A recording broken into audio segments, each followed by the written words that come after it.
Hello, literature class. Hello, Miss Powley. For my creative poetry project, I have chosen to read The Raven by Edgar Allan Poe. It's on page 1208 of our Norton Introduction to Literature textbook. Here we go. The Raven by Edgar Allan Poe. Once upon a midnight dreary, while I pondered weak and weary over many a quaint and curious volume of forgotten lore, while I nodded, nearly napping, suddenly there came a tapping, as of someone gently rapping at my chamber door. "'Tis some visitor," I muttered, tapping at my chamber door. "Only this, and nothing more." Ah, distinctly I remember, it was in the bleak December, and each separate dying ember wrought its ghost upon the floor. Eagerly I wished the morrow. Vainly I had sought to borrow from my books surcease of sorrow for the lost Lenore, for the rare and radiant maiden, whom the angels name Lenore, nameless here forevermore. And the silken, sad, uncertain rustling of each purple curtain thrilled me, filled me with fantastic terrors never felt before, so that now, to still the beating of my heart, I stood repeating, "'Tis some visitor, entreating entrance at my chamber door. Some late visitor, entreating entrance at my chamber door. That it is, and nothing more." Presently my soul grew stronger, hesitating then no longer. "Sir," said I, "or madam, truly your forgiveness I implore. But the fact is I was napping, and so gently you came rapping, and so faintly you came tapping at my chamber door, that I scarce was sure I heard you. Here I opened wide the door. Darkness there, and nothing more. Deep into that darkness peering, long I stood there wondering, fearing, doubting, dreaming dreams no mortal ever dared to dream before. But the silence wasn't broken, and the darkness gave no token, and the only word there spoken was the whispered word, "Lenore." This I whispered, and an echo murmured back the word, "Lenore." Merely this, and nothing more. Back into the chamber turning, all my soul within me burning, soon I heard again a tapping, somewhat louder than before. "Surely," said I, "surely that is something at my window lattice. Let me see, then, what thereat is, and this mystery explore.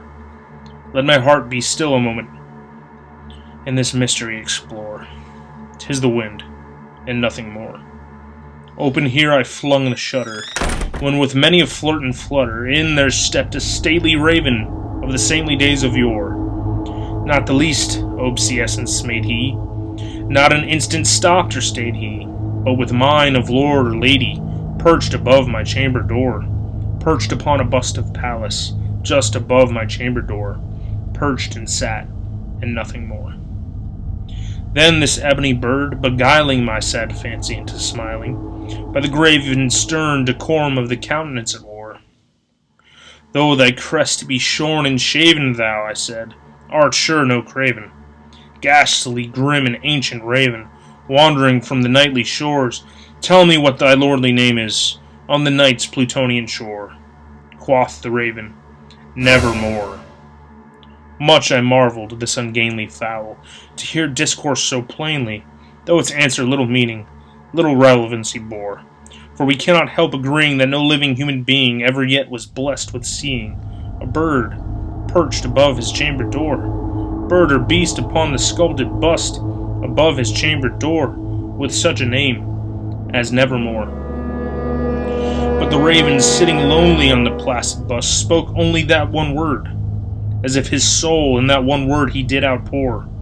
Nothing farther than he uttered, not a feather than he fluttered, till I scarcely more than muttered, "Other friends have flown before.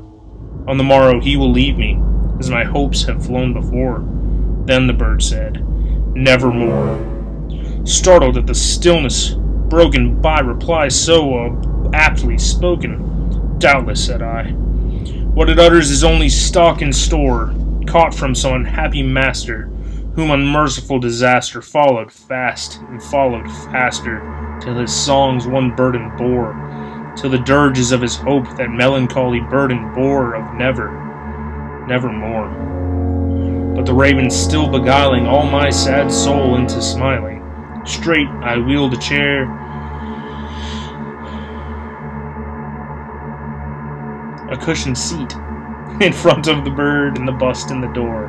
Then upon the velvet sinking, I betook myself to linking fancy unto fancy, thinking what this ominous bird of yore, what this grim, ungainly, ghastly, gaunt, and ominous bird of yore meant in croaking nevermore. This I sat engaged in guessing, but no syllable expressing to the fowl whose fiery eyes now burned into my bosom's core. This and more I sat divining, with my head at ease reclining on the cushion's velvet lining that the lamplight gloated over, but whose velvet violet lining, with the lampshade glading over, she shall press, nevermore. Then, methought, the air grew denser, perfumed from an unseen censer, swung by angels whose faint footfalls tinkled on the tufted floor.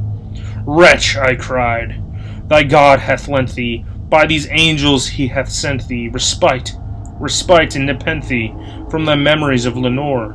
Quaff, oh quaff this kind nepenthe, and forget the lost Lenore. Quoth the raven, nevermore.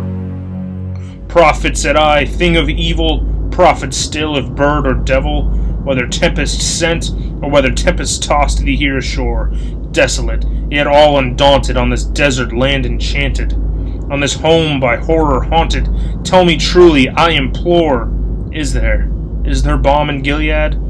Tell me, I implore, quoth the raven, nevermore. Prophet, said I, thing of evil, prophet still, if bird or devil, by that heaven that bends above us, by that God we both adore, tell this soul with sorrow laden, if within the distant Aidenn, it shall clasp a sainted maiden, whom the angels name Lenore. Clasp a rare and radiant maiden, whom the angels name Lenore. Quoth the raven, nevermore. Be that word our sign of parting, bird or fiend, I shrieked, upstarting. Get thee back into the tempest, in the night's Plutonian shore. Leave no black plume as token of that lie thy soul hath spoken. Leave my loneliness unbroken. Quit the bust above my door. Take thy beak from out my heart, and take thy form from off my door. Quoth the raven, nevermore. And the raven, never flitting, still is sitting on the pallid bust of Pallas, just above my chamber door. And his eyes have all the seeming of a demon's that is dreaming, and the lamplight over him streaming throws his shadow on the floor.